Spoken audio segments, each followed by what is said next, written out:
Welcome to the Strategy Skills Podcast. I'm your host, Chris Safarova, and our podcast sponsor today is strategytraining.com. If you want to strengthen your strategy skills, you can get the overall approach used in well-managed strategy studies. It's a free download to be prepared for you, and you can get it at firmsconsulting.com/overall approach. You can also get McKinsey and BCG winning resume, which is a resume that got offers from both of those firms. And you can get it at firmsconsulting.com/resume PDF. And the last gift from me today is a copy of a book that we co-authored with some of our amazing clients. And you can get it at firmsconsulting.com/gift.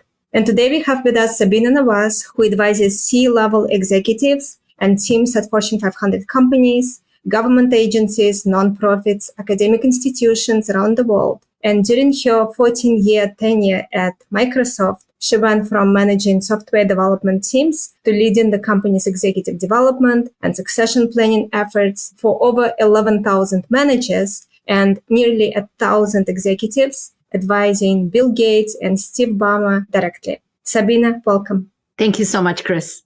Such an incredible career so far. So before we go into your current work, I would love to learn more about how did you ended up where you are today? Could you take us through the journey a little bit? Well, I grew up in India and came over to study in my undergraduate studies, computer science, and after grad school, worked at Microsoft, first in software development and then in HR as I was doing the things you described. But for the last 20 years, I have been coaching senior executives, CEOs, members of the C-suite, doing leadership training and keynote speeches, and of course, writing for Harvard Business Review, Wall Street Journal, and now my book. So from a sequential process, that's what got me here. You went from leading software development teams at Microsoft to advising Bill Gates and Steve Ballmer on executive development.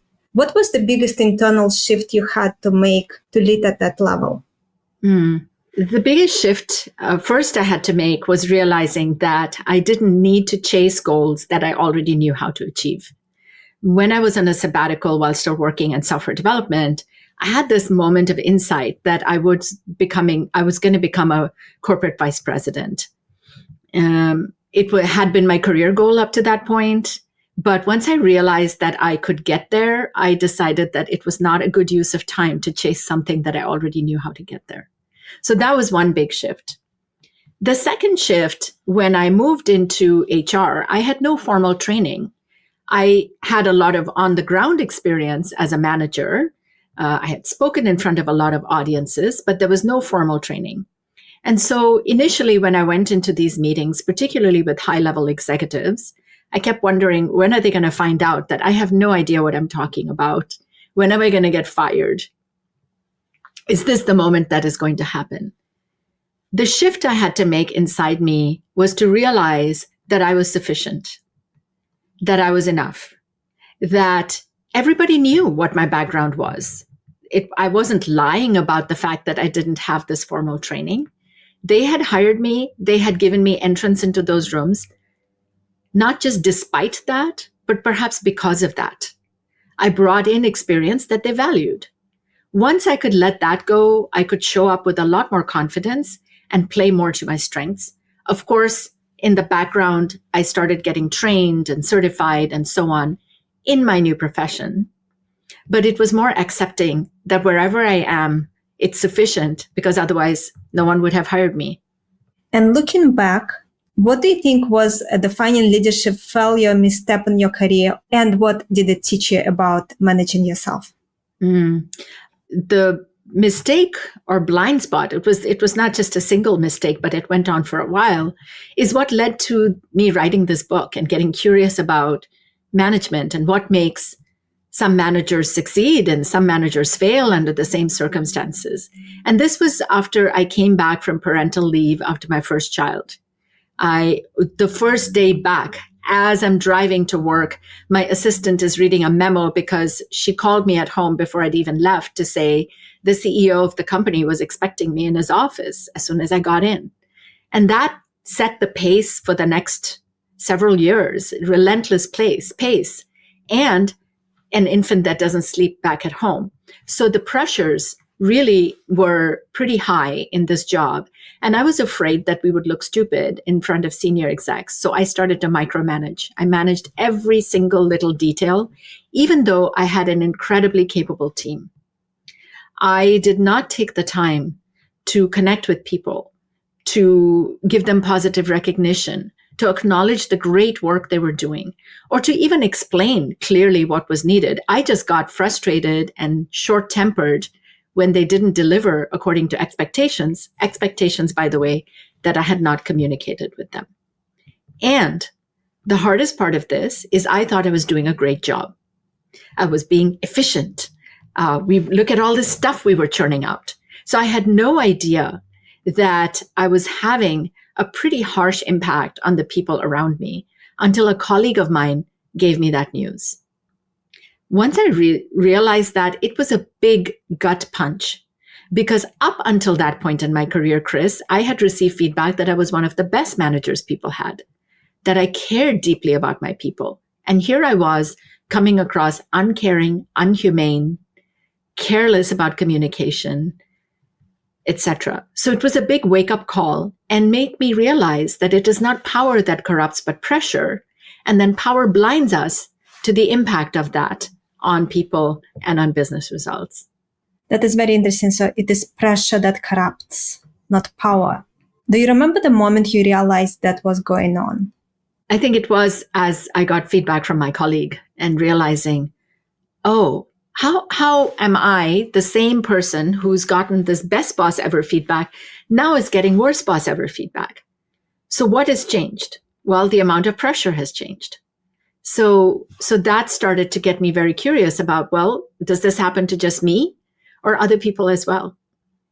How did you personally navigate the transition from peer to leader? I know we kind of went very fast to you being a leader, but if we step back, remember this transition of being peer and then being leader, and were there moments of discomfort or realizations that maybe reshaped how you approached the way you communicated and the way you were leading your team? It was a tough transition. I was very young. I was in my 20s, and many of the people I managed were not just older than me, but a lot older than me. There weren't very many technical women. So I was different in a number of ways. I was a peer to most of the people when I got promoted to being their manager, and then later, of course, hired people from scratch. Initially, I was very tentative to give any sort of corrective feedback to anybody. I was afraid of not being liked by them. So I overindulged in people pleasing and therefore softening all my feedback, sometimes softening the feedback so much that people had no idea I was actually giving them a critique. They thought I was just giving a pat on the back for a job well done, until, the business results were suffering to the point where I really had to confront poor performance, for example. I think that was probably the hardest part of the transition, Chris, is having to now give your peers corrective feedback. You earlier mentioned I was enough, that you realized you were enough. But at the same time, you were studying and developing the skills needed. Can you give us some insight into how do you manage continuous development so that you don't stagnate and don't lose skills and then instead develop your skills over time? Mm-hmm. Well, there's always formal development. Even at this point in my career, I make sure I'm investing at least once a year in a week of formal development for myself. So that you can do. But I think most of your development happens on the job. And as a manager, you're being tested every single day. I was just doing a coaching call with one of my clients who's had a game-changing way in which she manages her own development. She journals for 2 minutes a day. She had tried journaling before. It wasn't working because she was trying to spend 30 minutes, 20 minutes. And so I said, why don't we develop just a micro habit, just a tiny, ridiculously small amount? What's the shortest time you want to journal? And she said, well, how about 10 minutes? And I said, no, that's still too long. How about 5? I said, that's still too long. She said, okay, fine. I'll do it for 1 to 2 minutes. It's so small that it would be ridiculous not to do it. And just those 1 to 2 minutes a day are giving her this oasis, this way to zoom out and reflect on her day and capture what she's learning. Today, she came after having done this for a couple of months with several insights that she's had, several ahas that she's had. One of the ahas being that it's really important to step back and reflect and not just do. And is she journaling in some special way? How do you teach people to journal? Any way that works. There is no prescriptive method. It's the main point being to reflect back, to reflect, to stop doing. Some people draw. One person sends videos to themselves. And many people, of course, do the traditional sit down and write something that comes to mind. So it's about reflection on what happened versus planning. Yes. What needs to happen. Yes. Key difference between reflection and planning.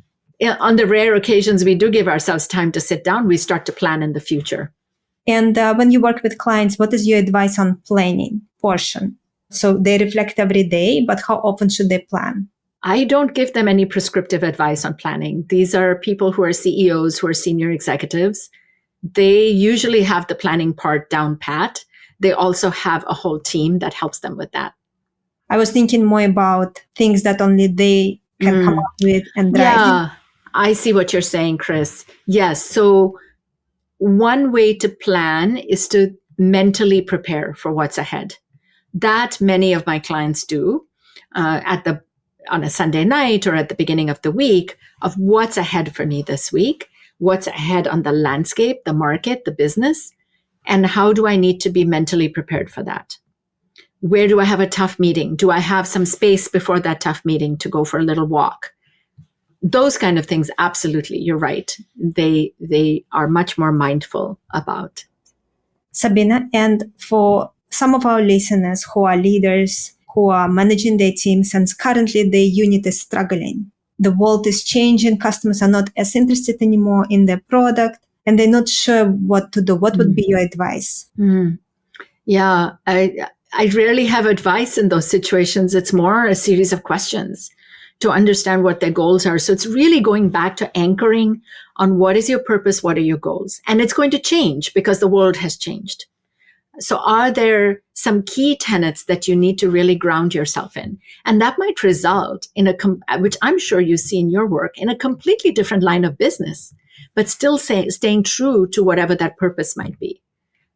So if your purpose is to showcase your region as a leader in a certain kind of technology, that can be happening in a variety of different ways. It doesn't have to be with the kind of widget you are describing.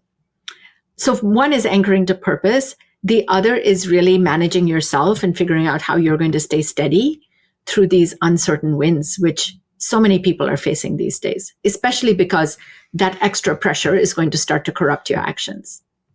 And how could someone deal with the corruption of actions by pressure? Well, because the higher up you are, people won't tell you the effect of those actions. So simply saying, can everyone give me feedback, is not going to work very well, because it might do more harm than good, because people are going to give you this sort of disguised feedback, very muted, toned down feedback. And you might think everything's fine and continue doing what you're doing. So that could do more harm than good. To receive quality feedback, you have to ask quality questions. So instead of saying, how did I do, or how am I doing? Because everybody's going to say, you're doing fine, boss, even if it's not true. Make your question much more specific and pointed so people cannot wiggle out of answering them. You might say, what's one thing I'm doing that's working well for you? And what's one thing that I could do even better to help you get your job done? Now I have to answer that question because I'm asking it much more in a boundaried fashion. If you're still not getting quality responses, you can also make it a third party. So you could say, if I were to ask my biggest critics, what would they say? If I were to ask my biggest fans, what would they say? So you can have this person answer in third person. That way, even if some of those opinions are theirs, they can hold it more lightly and they're more likely to share things with you. Can we also go a little bit deeper into anchoring to purpose? What people need to know about this? It is the thing, purpose is the thing that should be getting you up every morning. You can either wake up with purpose or you can wake up with fear. And so really thinking about, why am I doing this? And sometimes my book has a tool called joyline which helps you go back to getting clear on your purpose by looking at the things in your life that have given you joy and the things in your life that have taken away joy. And using those and finding the common connections between those to say, why do I do what I do in this one precious life with finite time? Why am I here? So you could be asking yourself that question every day if you want, to continue to stay steady, to stay steadfast in what you're achieving. You could also take that purpose and start thinking about impact. A lot of times, Chris, when people describe what they do, they'll do the what and the how, but they won't describe the so what. So what? So what that you did this whole stream of activities and you had QBRs and the OKRs and KPIs and all these other 3-letter acronyms. What was the end result of that? So what? Collect a library of so what stories. Go talk to customers. Go connect with employees. Go look at the data and create those impact stories. They're great for PR, but they're also really helpful for your own internal PR. You're feeling down. You're feeling stressed with all the pressures that are surrounding you. You feel unrooted because of some sudden changes. Go back and read those so what stories, and they will anchor you back to purpose. Sabina, and how easy was it for you to figure out what is your purpose? It's hard. It's hard to figure out. It also sometimes shifts over time, not because you're changing your mind a lot, but because you're getting clearer on what your purpose is. There's also purpose with a small p and purpose with a big P. Like, what's your big aspirational purpose? And what's a purpose or an intention for the day, like when we set in yoga or meditation, for example? Often it helps people to talk to others to get clear, or to look at other people's purpose or other organizations' purpose. One exercise I did with a leadership team for their offsite, before they came to the offsite, they looked at a company that they admired. And for that company, they dug up as much information as they could on their purpose, on their values, and on how they did their work, what sorts of big aspirational goals they set. They brought those and we plastered them all on the wall, and people walked around looking at that. Through that, they could do it. They could use analysis. They could say, yeah, what the common theme we're finding across all the companies we admire is this. The thing that's missing everywhere is this. And I think that's where we can differentiate ourselves. So you can look at other people or companies that you admire and start to break that down so you get ideas about what you want. And this is good for purpose at the company level. And if we look at the individual leader, their life is bigger than just their work. Mm-hmm. If someone is struggling with that answer, what is my purpose? Why am I even here? If they're struggling with what will get them up in the morning, other than they do want to contribute, but that internal element is missing, what would be your advice? And this is where I would have to point them to the joyline, the tool that I was talking about, because it's basically a line that is your life in sequence over the years. And then you're pointing to at least 10 items that give you high joy, at least 10 items that give you low joy or take away joy. And then you start to connect the dots between those. It's going to be obviously very, very personal and individual to each person. But that purpose then is based on evidence. It's based on data of how you felt. Did you feel alive? Did you feel energized? Or did you want to keep hitting the snooze button? That is a great exercise to do. Let's talk about skills. So the world is changing so fast now, and technology is incredible what it can do. And every day something is coming up. It feels like that we can be so much more effective now without time because of technology. What do you think leaders need to focus on in terms of skills development to remain relevant and remain needed by the system? Mm-hmm. I think the biggest skill is around emotional intelligence. because the actual content of the work and the content of the technical skills are changing so much. It's really hard to predict. And you can skill up on something and it becomes irrelevant in no time whatsoever, especially with the advent of AI. So it's skills such as emotional intelligence, the capacity to manage yourself and manage interpersonal connections and stay motivated through it all. I think the other piece is a skill on dealing with ambiguity. How do you manage? How do you run things when you don't know anything? And you don't know when it's going to change. It's going to change in transformational ways at a moment's notice. That's the world we live in. So it's managing yourself, managing others through emotional intelligence, and then dealing with ambiguity and increasing your capacity to deal with the unknown. You worked with some of the world's most powerful leaders. What patterns have you seen in how they manage themselves, and how have you incorporated those lessons into your own life? The biggest lessons boil down to, so I based my book on 12,000 pages of data. This data was collected over 1,000 interviews of direct reports on what it's actually like to work for their bosses, the people I was coaching, who were very successful. And analyzing that data showed me the kinds of things people are consistently praised for and the kinds of things people fail at. That has given me the most guidance in how to lead or not to lead, what to think about. One of the lessons that I've learned the hard way is prioritizing self-care. It always used to come last for me. And I realized that I cannot do my best job. So even if I don't do it for myself, as long as I called it self-care, it was harder to prioritize.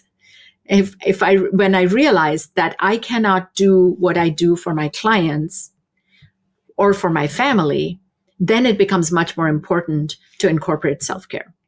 So I have, and it's in the book called Become the Boss of Yourself, is around these things called micro habits, which are small ways to do this. Because who has time to continuously go to the gym for 30 minutes? I do that now, but I started with tiny 30-second micro habits on it.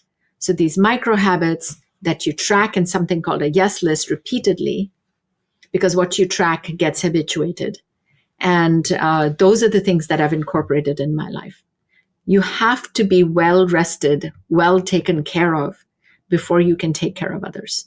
Sabina, and if you're comfortable sharing, what is your personal yes list for leadership habits and for habits to basically maintain yourself as an effective, happy person? Absolutely. Person. Great question. Absolutely. I'm comfortable sharing. My yes list varies over time because once some things become very natural, they go off the list and other things come in.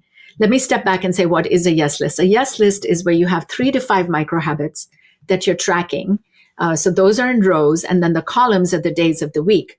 So on Monday at night, it takes me less than 60 seconds to say yes or no. Did I do this or not do this?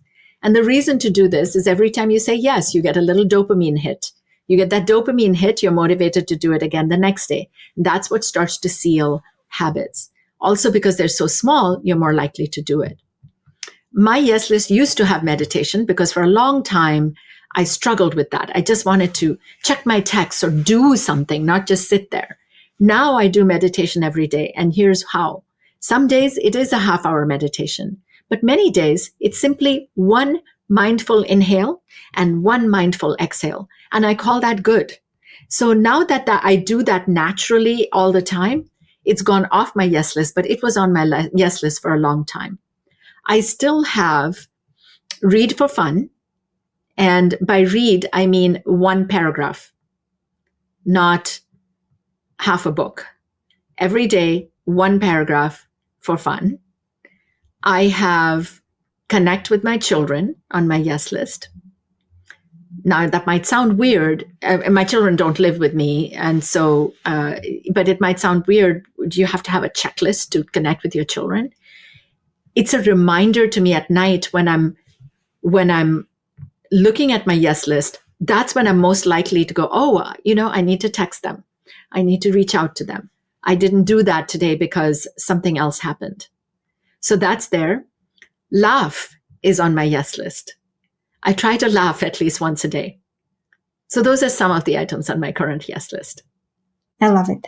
I used to do it my entire life. Oh. I remember when I was around 20 years old, I used to have a list that was at least 30 points.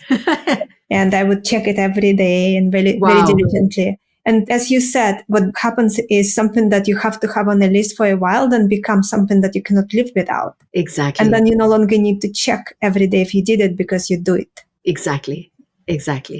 What is a piece of conventional leadership wisdom that you believe is completely wrong? Well, the one from my book of it's not power that corrupts, but pressure.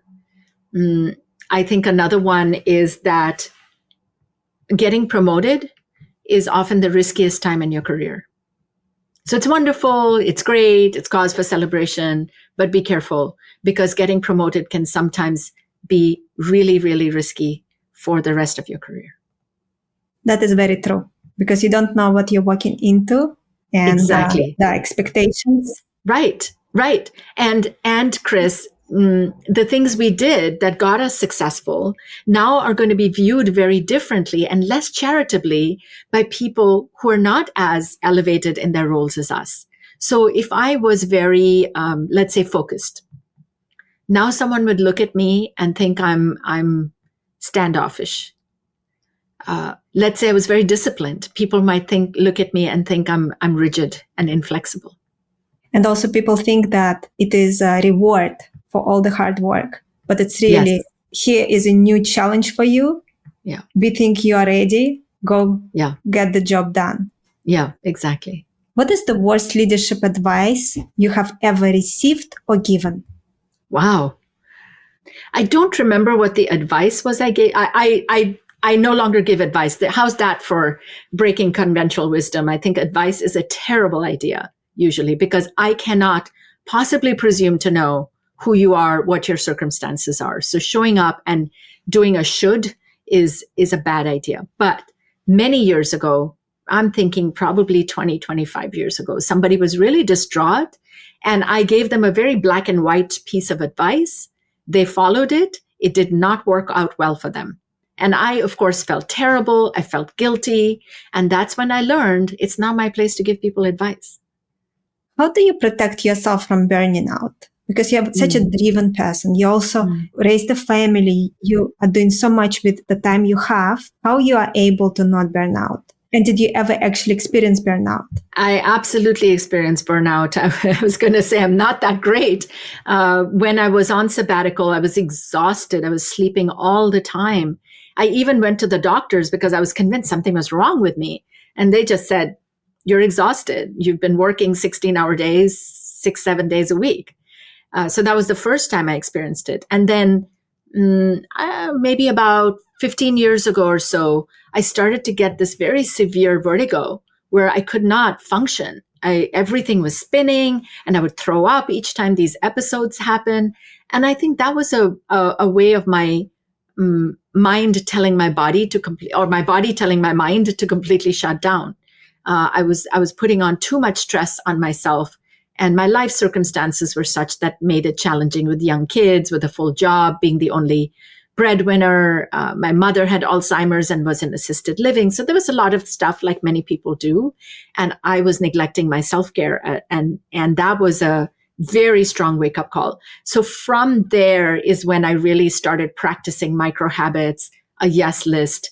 And I do these things consistently. I'm diligent about my yes list. And my yes list has so many items from, as I mentioned, from connection with other human beings to my own health and both emotional and physical. I also wanted to ask you about clarity and specifically clarity for yourself.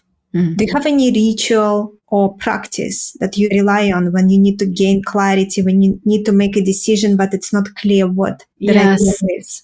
Yes. I do two things that are seemingly opposite of each other. I'm an extrovert, so I often, when I hear myself talk, I actually get clearer in my head about what I'm thinking.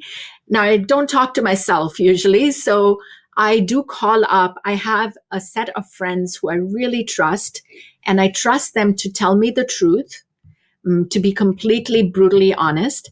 And they also have great ideas. So I will often call up 2, 3, 4 people and describe the situation and get a sounding board, get them to give me feedback, reflect.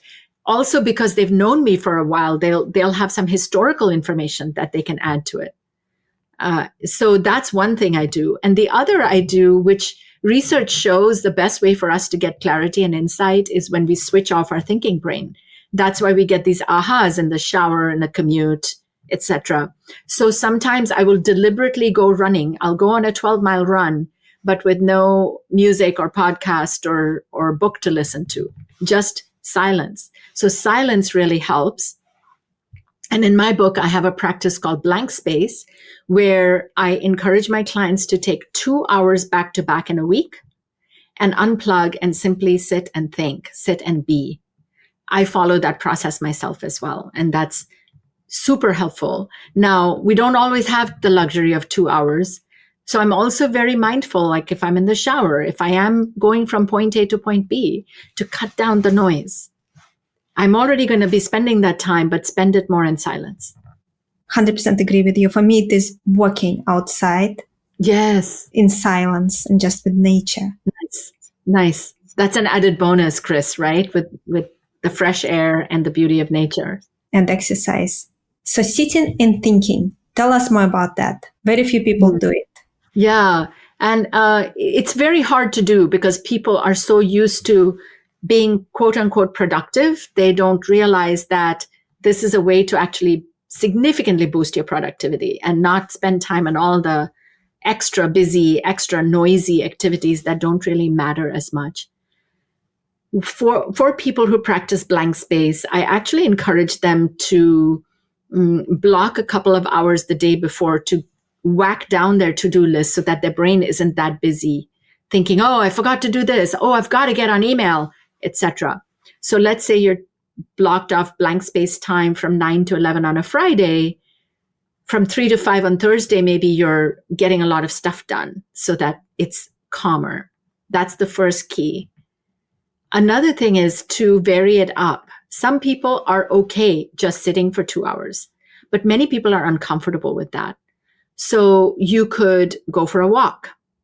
You could doodle and draw. I know somebody who brings a box of colored pencils and a sketchbook and draws, and that's a way to stimulate her mind in different ways. Or someone else who creates a bunch of sticky notes over the course of the week. And then they bring all the sticky notes with them. And sometimes it's nothing that's on the sticky notes, but something that connects all the sticky notes together.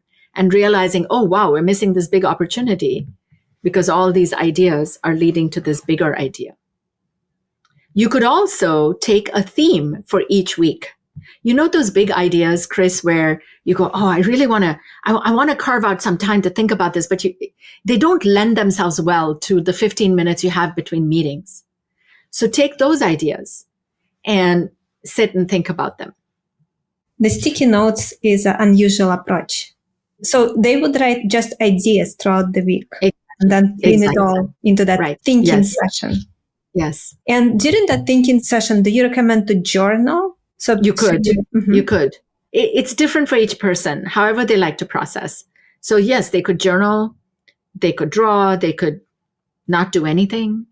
Was there a book, mentor, or experience that completely reshaped your approach to business or to life?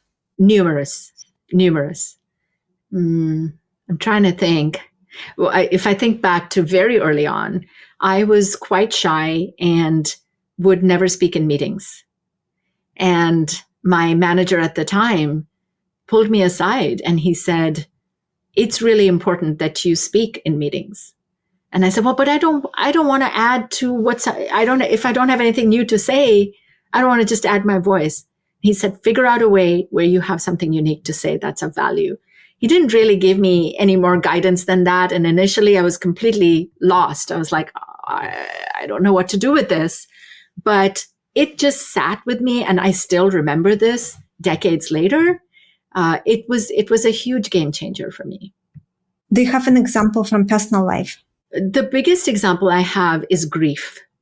And my younger brother died when he was just shy of 46 years old.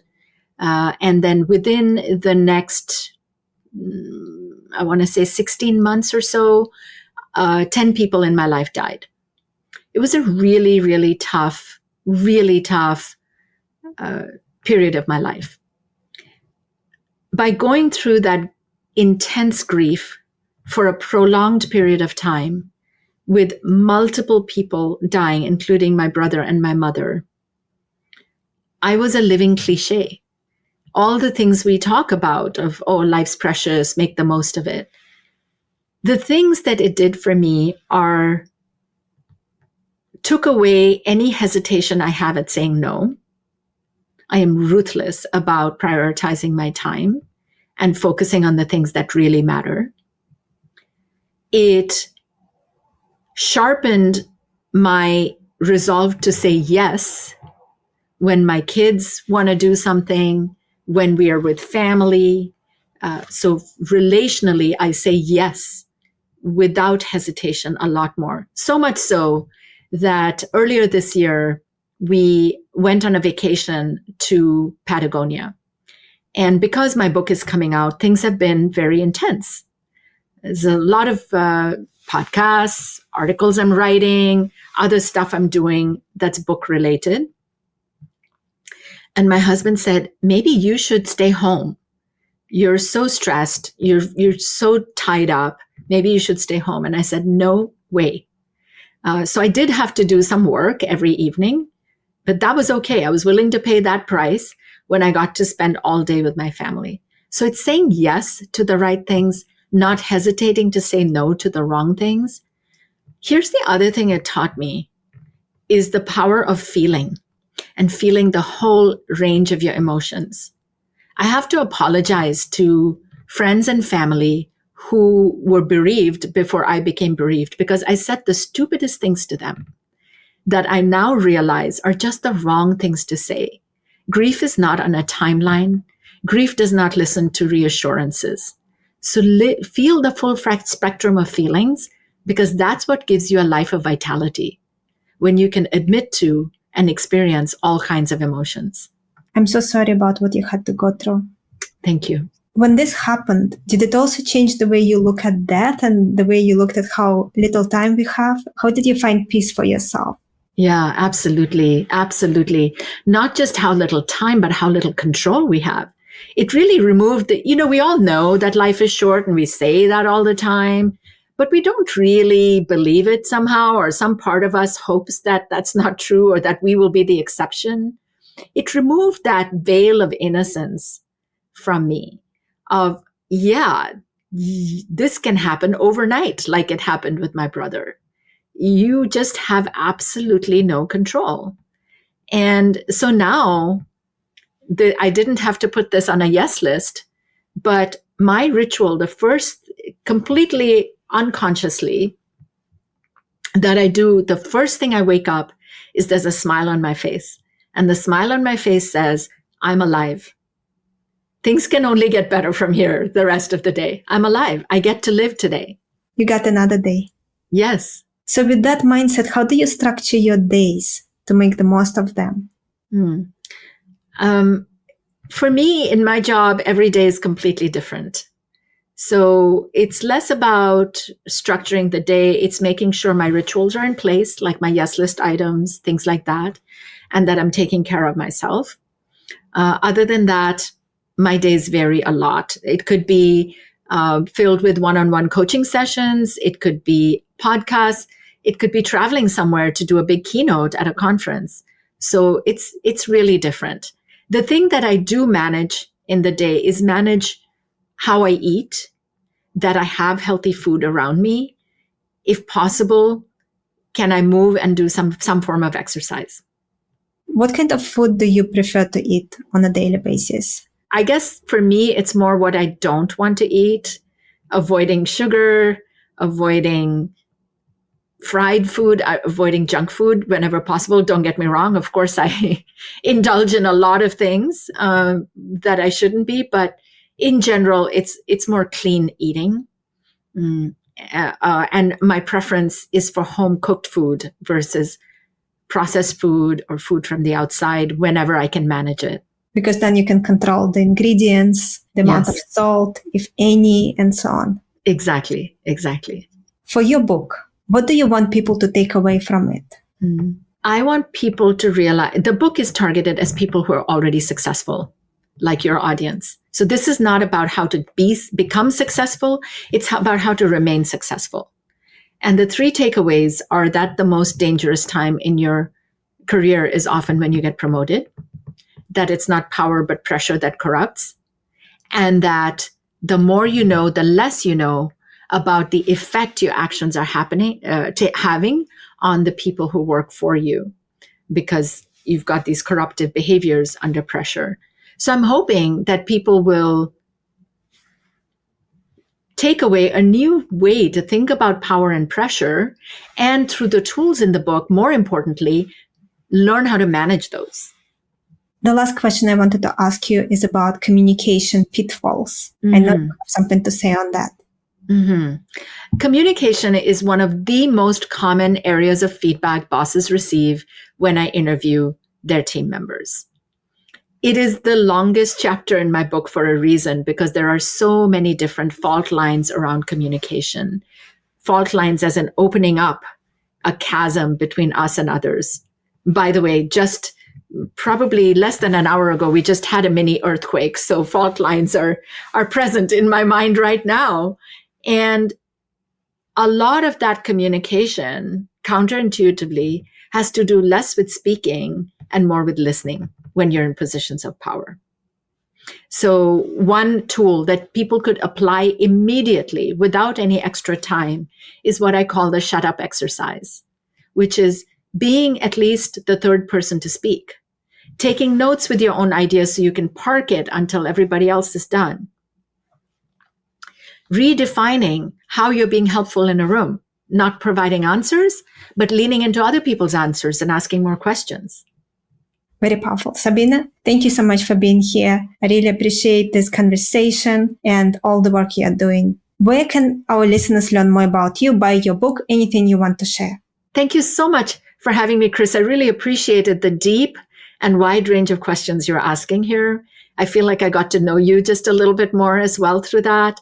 Books are available anywhere books are sold.